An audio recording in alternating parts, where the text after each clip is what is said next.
බොන්සයි කලාවට ආදරය කරන යාළු හැමෝම සාදරයෙන් පිළිගන්නවා අපේ අලුත් වීඩියෝ එකට.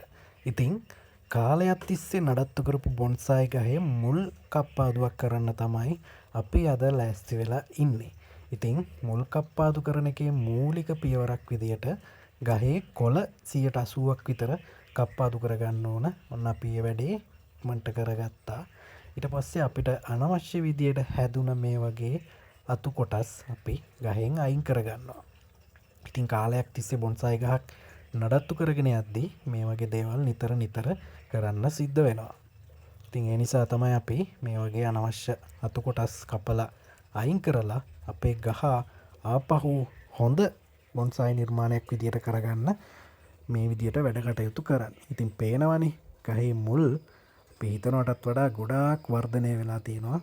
පෝච්චියෙන් එළියට ආපු මුලක් පෝච්චිය වටෙත් වර්ධනය වෙලා. මේ නුග කුලේ ශාකවල මුල් වර්ධනය ඉතාම හොඳයි. ගහේ වර්ධනයත් ඉතාම හොඳයි. අපි බොන්සයි ආධුනිකයන්ටත් ඒකින්ද තමයි නුග වර්ගයේ ගහකින් බොන්සයි ගමන ආරම්භ කරන්න කියලා ආරාධනා කරන්නේ.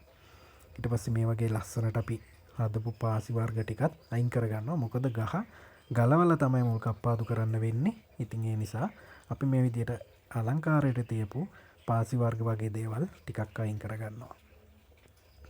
පාසි වර්ග ටිකත් හොඳට ලස්සනට වැවිලා තියෙන්නේ අපේ ගහේ අලංකරණයට තමයි අපි මේ වගේ පාසි යොදාගන්නේ. ඒ වගේම පස් මාධ්‍යයේ තියෙන තෙතමනය ආරක්ෂා කරගන්නත් අපිට මේ පාසි වර්ග ගොඩාක් උදව් වෙනවා. ඉතින් මේ තියෙන පාසි වර්ගෙත් ගොඩක් කල් මේ විදියට අපි වර්ධනය කරගත්ත පාසි වර්ග තමයි තියෙන්නේ. ඉතින් ගොඩක් අය අහන ප්‍රශ්නයක් තමයි බොන්සයි ගහ ගලවලා මුල් කප්පාදු කරද්දි ගහ මැරෙන්නේ නැද්ද කියන එක. අන්න ඒ හින්දා තමයි අපි අද මේ වීඩියෝ එක කරන්න හිතුවේ. මුල් කප්පාදු කරද්දි කොහොමද ගහ මැරෙන්නේ නැති වෙන්න පරිස්සම් කරගන්නේ කියලා දැනගන්න. ඒකට මූලික පියවර විදියට තමයි අපි කොළ ඉවත් කරේ. මෙන්න මේ වගේ බොන්සයි උපකරණ ටිකක් අපි පාවිච්චි කරනවා. මුලින්ම පෝච්චියෙන් එළියට වර්ධනය වෙච්ච මේ වගේ දිග මුල්, ඒ කියන්නේ අපේ පෝච්චියට ප්‍රමාණයට වඩා ගොඩාක් දිගට වර්ධනය වෙන මුල් කොටස් මුලින්ම අපි කපලා ඉවත් කරගන්න ඕනේ.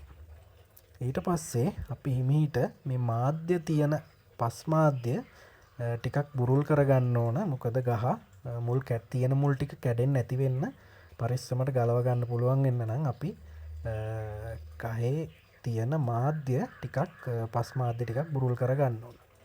මේ විදියට වටේට දිගට වෙවිච්ච මුල් ගොඩක් තියෙනවා. අපි මේ මුල් ඔක්කොම බොහොම ඉක්මනට කපලා අයින් කරගන්නවා. වීඩියෝ එක දිග වැඩි වෙන හින්දා අපි පොඩ්ඩක් වීඩියෝ එකේ වේගය වැඩි කරලා තමයි ඔයගොල්ලොන්ට ඉදිරිපත් කරන්නේ. ඉතින් මෙන්න මේ වගේ ලී කූරක් පාවිච්චි කරලා අපි පස් මාධ්‍ය පෝච්චිය වටේට මුලින්ම ටිකක් බුරුල් කරගන්න ඕන. මොකද නැත්තම් ගහ ගලවද්දි තද වෙලා තියෙන මුල් කැඩෙන්න පුළුවන්. එතකොට අපිට අවශ්‍ය මුලොත් කැඩෙන්න තියෙන ඉඩකඩ වැඩි හින්දා අපි පෝච්චිය වටේට බුරුල් කරලා තමයි මේ විදියට මුලින්ම ගහ ගලවන්න හදන්නේ. වටපිටාවේ සද්ද ටිකක් වැඩි. කුරුල්ලොන්ගේ සද්ද, අවට තියෙන අනෙක් සද්දත් එක්ක වටපිටාවේ සද්ද නම් ටිකක් වැඩි වේවි. අපි ඔන්න ඔය විදියට මුළු පෝච්චියම වටේට තියෙන මුල් ටික ඉස්සෙල්ලම බුරුල් කරගන්න ඕන. ඔයගොල්ලන්ට පේනවා මෙතෙන්දි පෝච්චියේ ගැඹුර කොච්චරක්ද කියලා. මේ වගේ ගැඹුරක තමයි අපේ බොන්සයි පෝච්චියේ තියෙන මුල් ටික වර්ධනය වෙලා තියෙන. සාමාන්‍ය අඟල් දෙකමාරක් වගේ ගැඹුරක් තමයි තියෙන්නේ. ඉතින් මේ විදිහට මුල් ටික බුරුල් කරගත්තට පස්සේ අපිට පුළුවන් මුල් කැඩෙන්නේ නැති වෙන්න ගහ ගලව ගන්න. අපි ගහේ හයි කරපු ඕකිඩ් පඳුරත් දැන් මේ වෙනකොට හොඳට පඳුරක් විදියට දළු දාලා හැදිලා තියෙනවා. අපි ගහ සම්බන්ධ කරපු කම්බි තියෙනවා. කලින් අතාවැපි පෝච්චියට ගහ දාද්දි අපි ගහ පෝච්චියට සම්බන්ධ කරපු කම්බි ටික තියෙනවා. ඒ කම්බිත් බුරුල් කරගෙන මෙන්න මේ විදියට අපි ගහ ගලව ගන්න ඕන. හොඳ මූල පද්ධතියක් මේ වෙනකොට වර්ධනය වෙලා ඇති කියලා මම බලාපොරොත්තු වෙනවා. බොහොම පරිස්සමින් තමයි මේ වැඩේ කරන්න ඕන. මොකද අපිට අවශ්‍ය මුල් කැඩිලා ගියොත් එහෙම ගහට අපරාධයක් වෙන්නේ. අපි කාලයක් තිස්සේ හොඳට වර්ධනය කරගත්ත මුල් කැඩිලා යන හින්දා.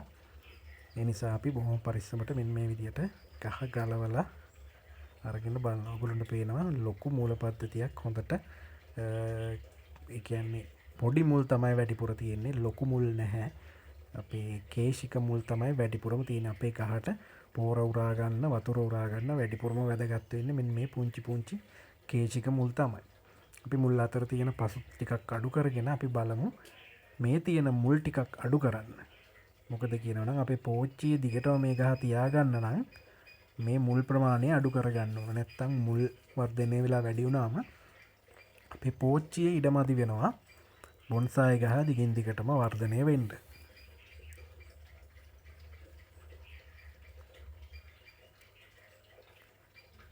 අපි ගහ මේ විදිහට තියාගෙන ගොඩාක් දිගින් වැඩි මුල්. ඒ කියන්නේ එකම මුල දිගින් දිගටම දිගට වර්ධනය වෙද්දී ඒ ගහ පෝච්චිය වටේට කැරකි කැරකි තමයි හැදෙන්නේ. එතකොට ඒ වගේ මුල් අපි පුළුවන් තරම් අඩු කරගන්න ඕන ගහට වෙන හානියක් අවම වෙන විදියට මුල් කප්පාදු කරද්දිත් අපි ගහේ තත්ත්වය අනුව තමයි මුල් ප්‍රමාණය තීරණය කරන්නේ. ගහේ මුල් වලින් ලොකු ප්‍රමාණයක් අයින් කරන්නේ නැහැ අපි මේ අවස්ථාවේදී. මේ වගේ දිගට වර්ධනය වුණ දිගින් වැඩි මුල් තමයි අපි වැඩිපුර ඉවත් කරන්න බලාපොරොත්තු වෙන්නේ.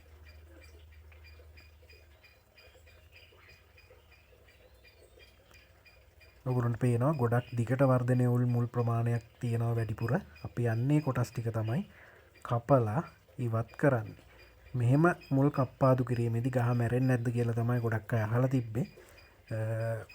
ගහේ මුල් අඩු වුණාට පස්සේ ගහට ජලය උරා ගැනීමේ හැකියාව කලින් තිබුණට වඩා ටිකක් අඩු වෙනවා. ඒ නිසා අපි මුලින්ම ගහේ පත්‍ර වලින් වැඩි ප්‍රමාණයක් ඉවත් කරන්නේ. එතකොට ගහෙන් ජල වාෂ්ප විදියට උත්සේදනයෙන් ඉවත් වෙන ජලයේ ප්‍රමාණයත් අඩු වෙන නිසා ගහෙන් ගහට උරා ගන්න ජල ප්‍රමාණයක් ටිකක් අඩු වුණාට ගැටලුවක් වෙන්නේ නැහැ. අපිට ගහේ ජල චක්‍රය බැලන්ස් කරගන්න පුළුවන් ඒ විදියට පත්‍රත් ඉවත් කරලා මුල් ඉවත් කරනවා නම්. අපි යන්නේ විදියට මුල් ටිකක් ඉවත් කරගත්ත. ගොඩක් මුල් ඉවත් කරේ නෑ. පෝච්චිය වටේට දුවන දිගින් වැඩි මුල් විතරයි ඉවත් කරගත්තේ. ඉතින් එහෙම ඉවත් කරගත්තට පස්සේ අපි මේක ඒ තිබ්බ මාධ්‍යයටම තව කොම්පෝස්ට් ටිකක් විතරක් එකතු කරලා තමයි හිටෙව්වේ. මොකද ආපහු අපි බලාපොරොත්තු වෙනවා මේ මුල් ටිකත් වර්ධනය වුණාට පස්සේ තව මුල් ප්‍රමාණය අයින් කරන්න ඕන. ඒ නිසා අපි දැම්ම මාධ්‍ය මාරු කරන්නේ නැහැ ලොකුවට. මාධ්‍යයට තව පොහොර ටිකක් එකතු කරලා මේ විදියට හිටවලා ඊළඟට අපි මේක සෙවන තැනක තියන්න ඕන.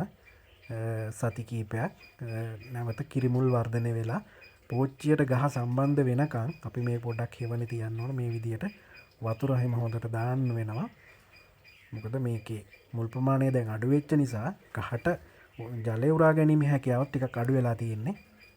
ඒ නිසා අපි වතුර හොඳට දාන්න ඕන. මේ තියෙන්නේ අපි කපපු මුල්. ඔයගොල්ලන්ට පේනවා මුල් ලොකු ප්‍රමාණයක් කපලා ඉවත් කරලා තියෙනවා.